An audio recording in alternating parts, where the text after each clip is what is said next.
excited. Yung mga iniisip mo na pwede yung gawin na magkasama ng bata, di ba? So, tanda ko na para magkaanak, di ba? Para siyempre, tago ng pinag-pray ito, ngayon lang binigay ni Lord. So, paano ka nagpe-prepare? Sa ngayon, talagang nag-usap kami ni Vicky, sabi ko, siyempre, ayoko naman na parang iasa lahat sa kanya dahil magiging ano siya, magiging talagang tutok sa bata eh. So, hindi mo siya magkatrabaho, talagang ako muna. So, kamusta naman si wifey? Ayos naman. Oo. So ngayon, sobrang normal lang lahat sa kanya. Sobrang happy lang siya. Siguro dahil na-excite din siya, kaya lahat sa kanya normal lang. Anong gender ng baby? Alam nyo na? Wala pa. Ilang months pa lang? Pa-5 pa lang yata eh. Pwede na. Malapit na. Malapit na, no? Ano gusto mo? Siyempre sabihin mo kahit ano.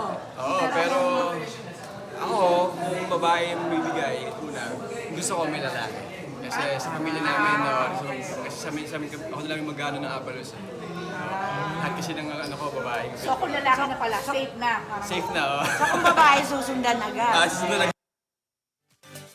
Ayan.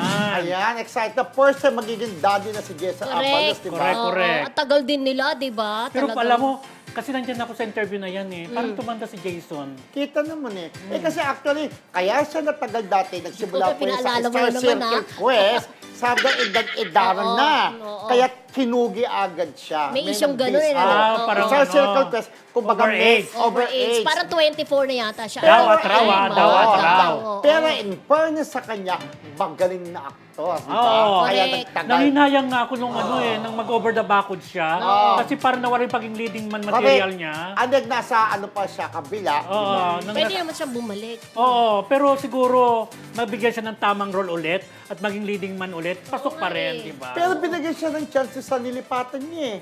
Pero halos wala rin naman, di ba? After nun, wala. Parang one of those pa rin siya tuloy na niya. Pero in fairness, mahusay, ulitin ko, mahusay kang actor Jason Abalos. At saka nagre-rate ang show niya sa ABS nung araw, di ba? Oo, Na leading man bida-bida siya. siya. Hindi din siya Bida-bida. nawawalan ng Pero at serye least doon. eh, marunong siya. From being an actor, ayan, politician Konsehal na siya ngayon, di ba? Oo, Yes, at konsehal. magiging tatay na soon. Oo. At Di ang ba? gusto niya ang maging unang anak ay Ano? lalaki. Ayun. Pero alam mo, sabi ko nga, pag magaling kang artista, Magtatagal. hindi ka mawawala. Di ba? Yes.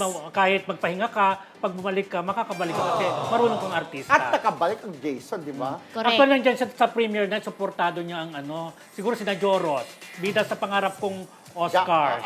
Okay. Dalawa sila bida doon, may isa pa eh. Si Paulo Contis. Paolo Contis yan. Ayan.